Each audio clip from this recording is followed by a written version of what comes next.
جب تک یہ آپ ویڈیو دیکھ رہے ہوں گے تو یہ منڈے سے انشاءاللہ یہ امپلیمنٹ ہو جائے گا اور اس کو خفیہ طور پر ویریفائی کیا جا رہا ہے۔ اب سے نئی جتنی بھی ایکسپرٹ کمپنیز آپ کی پراپرٹی کی ایکسپرٹ رپورٹ دیں گی، گورنمنٹ ٹاپو آفس سے ہی سرکار کی طرف سے ایک نامزد کسی بھی ایکس وائی زی شخص، کسی بھی ایکس وائی زی کمپنی سے اس کو ویریفائی کروائے گا، اور اگر اس میں ڈیفرنس آتا ہے تو آپ کی وہ سٹیزن شپ کی ایلیجبلٹی ختم ہو جائے گی۔ تو یہ ایک نیا قانون نافذ ہونے جا رہا ہے۔ میں نے کہا میں آپ کو پہلے اطلاع دوں، خبردار کروں کہ اب آپ نے ایکسپرٹ رپورٹ میں بھی احتیاط کرنی ہے، اور ایکسپرٹ رپورٹ کی ویریفیکیشن آنے تک آپ نے یہ یقین کر لینا ہے کہ آپ کی ایکسپرٹ رپورٹ کی ویریفیکیشن ٹاپو آفس میں آ چکی ہے۔ پہلے یہ ہے کہ 2-3 دن میں ایکسپرٹ رپورٹ آ جاتی تھی، اب ایکسپرٹ رپورٹ میں بھی 2 سے 3 ویک لگ سکتے ہیں، کیونکہ اس کی خفیہ ویریفیکیشن سرکار کروانے جا رہی ہے۔ ایک تو یہ بڑی تبدیلی ہو گئی ہے جو آپ کے گوش گزار کرنا ضروری تھی۔ دوسری بڑی چیز جو ارتھ کویک کے بعد یہاں پر، جو زلزلے کے بعد یہاں پر ڈیموگرافی بدلی ہے، یعنی کسٹمر، سیلر، مڈل مین، اور جو ایریا کی جغرافیکلی تقسیم ہوئی ہے وہ بہت بری طرح امپیکٹ کرے گی ساری چیزوں کو 2023 میں آنے والے وقت میں۔ میں آپ کو ایک چھوٹی سی اگزامپل دیتا ہوں کہ اگر آپ یورپین سائڈ استنبول کو لیں تو آپ یعنی کیپی سے شروع ہو جائیں، وہاں سے زیتین برنو، اس کے بعد آگے آ جائیں باکر کوئے، عطا کوئے، یشل کوئے، اس کے بعد آگے آ جائیں آپ اوجلار، کچک چکمجے، اس کے بعد آپ آگے آ جائیں بیلگ دوزو اور بیوک چکمجے تک۔ یہ جو مرمرہ سمندر کے اوپر یہ سارا ایریا ہے، یہ وہ پرائم ایریا تھا جدھر میں آپ کو بتاؤں کہ میری بھی خواہش تھی، میں یہ چاہ رہا تھا کہ اگلے سال میں اپنی فیملی کو مرمرہ سمندر کے نیئرسٹ، یعنی کوئی آدھا کلومیٹر جو سمندر کے ویو میں، وہاں پر ہم شفٹ ہوں، اور وہاں پر میں سرچ بھی کر رہا تھا پچھلے 6-7 ماہ سے کہ ہمیں کوئی مناسب ولا جو ہے وہ ملے، جو فارنر کا ہو یا کسی لوکل کا بھی ہو، لیکن زیادہ پرانا نہ ہو اور زیادہ بالکل نیا بھی نہ ہو، جس کی پرائز بہت ہائی ہوں۔ اب ان ایریاز میں پینک ہے، کیونکہ وہ جو فالٹ لائن ہے وہ اس کے نزدیک مرمرہ سمندر کے اندر ہے۔ اس نے زلزلے نے کس طرح تبدیل کیا ہے، آپ کو میں اگزامپل دیتا ہوں کہ اس ساری بیلٹ، اور اس ساری بیلٹ کو اگر پیچھے سے لیں آپ تو ایشین سائڈ پر بھی جو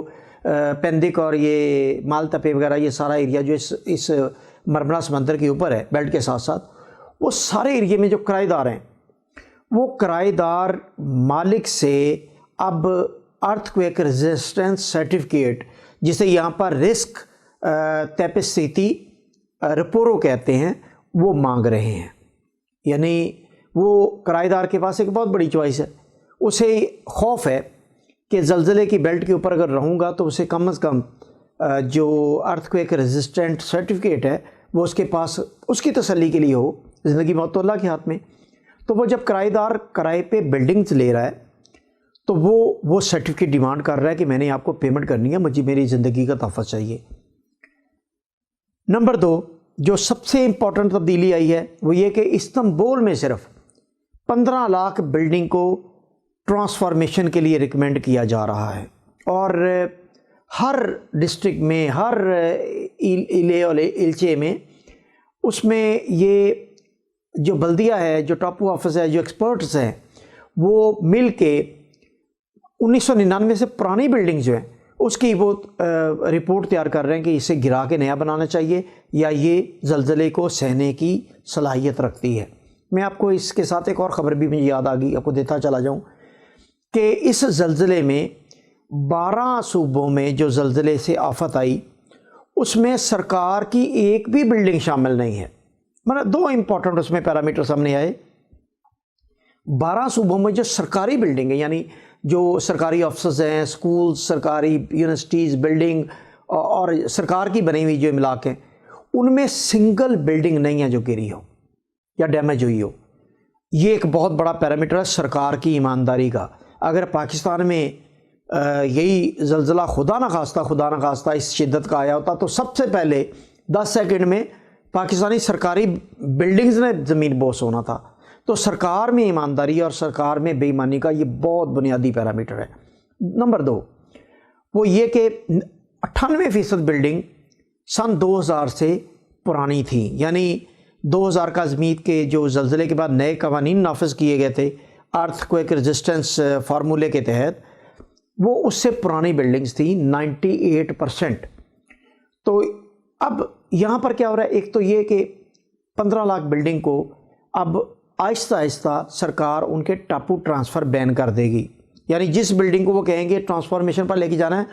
اس کا مالک اس پراپرٹی کو بیچ نہیں پائے گا۔ اور ابھی ان ایریاز میں یا جدھر بھی آپ نے خریدنا ہے، آپ خریدنے سے پہلے ابھی بھی جو ارتھ کویک ریزسٹنس سرٹیفکیٹ جو ہے وہ آپ ضرور کلیم کر لیں، کیونکہ ہو سکتا ہے اس بلڈنگ میں ٹرانسفارمیشن کے لیے آ گیا ہو اس کا نام، اور آپ کو وہ بلڈنگ دے دی جائے، منڈ دی جائے، اور مہنگی قیمت پر منڈ دی جائے۔ اس لیے آپ اب خریدار بھی اس رپورٹ کو ضرور مانگیں خریدنے سے پہلے کہ جو متعلقہ بلڈنگ وہ خریدنے جا رہے ہیں تو اس کا کیا سرٹیفکیٹ ہے ان کے پاس ارتھ کویک ریزسٹنس کا۔ نمبر 2، جن دوستوں نے پرانی بلڈنگز خریدی تھی 90 کی دہائی کی، 80 کی دہائی کی، 30 40 سال پرانی، ان کو بیچنے کی ضرورت نہیں ہے، کیونکہ ان کو ٹرانسفارمیشن میں نئی بلڈنگ اتنے ہی میجرمنٹ میں ملے گی۔ یعنی سرکار اگر وہ اس بلڈنگ کو بین کرے گی، اس کو گرائے گی، جو بھی کنسٹرکٹر اس کا ٹھیکہ لے گا، سرکار لے گی یا کوئی کانٹریکٹر لے گا، تو اس کو نئی بلڈنگ میں اتنے ہی میجرمنٹ کے ساتھ اسے وہی اپارٹمنٹ اور وہی فلور اسے ملے گا۔ اب جو ٹھیکیدار یا سرکار بنائے گی اس کو کیا فائدہ ہوگا، آپ سوچ رہے ہوں گے، آپ کا سوال آپ کے مائنڈ میں یہ ہوگا۔ تو جو 4 منزلہ یا 5 منزلہ بلڈنگ ہے وہ 8 یا 10 منزلہ بلڈنگ بنے گی نئی ارتھ کویک ریزسٹنس فارمولے کے تحت۔ تو جو باقی فاضل اپارٹمنٹ ہوں گے اس میں سے جو کانٹریکٹر یا سرکار ہے وہ اس کے اخراجات نکالیں گے۔ اب ایک تو یہ امپورٹنٹ انفارمیشن۔ دوسری بات یہ کہ جس ایریے میں میں اس وقت بیٹھا ہوں، یعنی باشق شہر میں، باچے کینٹ میں، میرے لیفٹ پر مرمرہ سمندر کا ایریا 12 کلومیٹر 13 کلومیٹر ہے تقریباً، اور میرے رائٹ پر جو بلیک سی ہے وہ تقریباً کوئی 25 سے 27 کلومیٹر ہے۔ دونوں سمندروں کے درمیان یہ پٹی ہے۔ اب اگر آپ فالٹ لائن کے نقشے کو دیکھیں تو جو مرمرہ کے ساتھ ساتھ ہے وہ ریڈ ہے، اس سے اگر آپ تھوڑا سا ادھر آ جائیں، آپ اے بیش جو ہے یہاں پر D100 روڈ ہے جو جس پر میٹرو چلتی ہے، اس سے اس طرف والا جو ایریا یعنی ایسن یاٹ اور افجلار کا اے بیش سے ادھر والا حصہ وہ کمپیریٹیولی کم ریڈ ہے، یعنی اس میں رسک فیکٹر اس ایریے سے کم ہے زلزلے کا۔ اور جس ایریے میں بیٹھا ہوں یہ یلو ہے، یعنی رسک فیکٹر تو ہے لیکن ریڈ نہیں ہے۔ لیکن مجھ سے ادھر کوئی 5-7 کلومیٹر آرنات کوئے یا نئے ایئرپورٹ یا ادیرنے کی طرف اگر آپ اس ایریے کو لیں، چتالجا اور یہ سارے، تو یہ یلو میں بھی نہیں ہے۔ تو اس وقت جو ڈیمانڈ ہے کرائے دار کی، کیونکہ کرائے دار کے پاس چوائس ہے، اس نے کرایہ دینا تو وہ بجائے رسک فیکٹر کے اوپر بالکل رہائش اختیار کرے، تو کرائے کی ڈیمانڈ اس طرف بہت زیادہ بڑھ رہی ہے ہمارے ایریے میں اور ہمارے ایریے سے کے رائٹ سائڈ پر۔ اور آرنوت کوئی اور باشق شہر پرائم ایریا جو یلو میں ہے، اس میں لوگ کمفرٹیبل ہیں، یعنی زندگی موت تو اللہ کے ہاتھ میں۔ کمفرٹیبل سے مراد یہ نہیں ہے کہ یہاں موت نہیں آ سکتی، لیکن اس فالٹ لائن کے نقشے کو دیکھتے ہوئے ریڈ کمپیریٹیولی کم ریڈ اور یلو اور پھر گرین، اس کے توسط سے کرایہ دار کے پاس چوائس ہے کہ وہ اس سے جتنا دور ہٹ سکے وہ ہٹے۔ اور میں آپ کو بتاؤں کہ اب اسی تناظر میں ان ایریاز میں پراپرٹی کی قیمتیں گریں گی اور بری طرح گریں گی، کرائے گریں گے، بری طرح گریں گے۔ جو وہاں پر ایک 2+1 15,000 لیرہ میں پر منتھ کرائے پر ملتا تھا، آپ کو 4 ماہ بعد وہ 8,000 پر بھی ملے گا، کرایہ دار نہیں ہوگا۔ اس سائٹ پر اگر کوئی 2+1 12,000 10,000 per month لیرہ per month per ملتا تھا، تو وہ اس 2023 کے اندر آپ کو 15 16 18,000 میں ملے گا، کیونکہ سب کرایہ داروں کی نظر اس طرف ہے، وہ سکیور ایریا میں بسنا چاہتے ہیں۔ اب مالک مکان کیا کریں گے؟ کچھ تو جو ٹرانسفارمیشن میں جائیں گے وہ تو سٹے کریں گے، کچھ جو ہے اس سے پہلے دو لگا کے کسی اور کو منڈ کے وہ بھی اسی طرف آئیں گے۔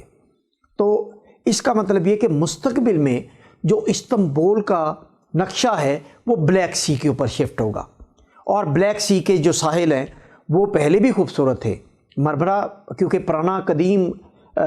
ڈیولپ ایریا وہ انڈر ڈیولپ ابھی نہیں ہے، وہ ابھی تو وہاں ڈیولپمنٹ شروع نہیں ہوئی، لیکن اس کے باوجود آپ ریوا میں اگر جا کے دیکھیں تو اس کا بیچ بہت خوبصورت ہے بلیک سی کا، اور مستقبل میں آنے والے 10 سال میں بلیک سی جو ہے وہ پرائم ایریا نئے ایئرپورٹ کی طرف بننے جا رہا ہے، اور آرناؤت کوئے اور باشک شہر اور اس سے ملحقہ یعنی ٹیم سے، جو ٹیم سے مراد میری یہ کہ ترکیے یورپین موٹر وے جو میرے گھر سے بالکل 2-3 کلومیٹر ادھر سے یہ گزر رہی ہے، اور میرے اگر گھر کے سامنے دیکھیں تو 1.5 کلومیٹر کے فاصلے پر ہے، اس کے رائٹ سائڈ پر جو ہے وہ ایریا وہ وہاں پر آبادی زیادہ شفٹ ہونے جا رہی ہے۔ تو یہ ایک ڈیموگرافک بہت بڑی تبدیلی ہونے جا رہی ہے آئندہ آنے والے 10 سال میں۔ اس کو مد نظر رکھتے ہوئے آپ خریداری کریں، کرائے پر لینا تو سرٹیفکیٹ ڈیمانڈ کریں، اور ضرور اپنے احتیاطی تدابیر کر کے، باقی زندگی موت اللہ کے ہاتھ میں۔ بہت شکریہ۔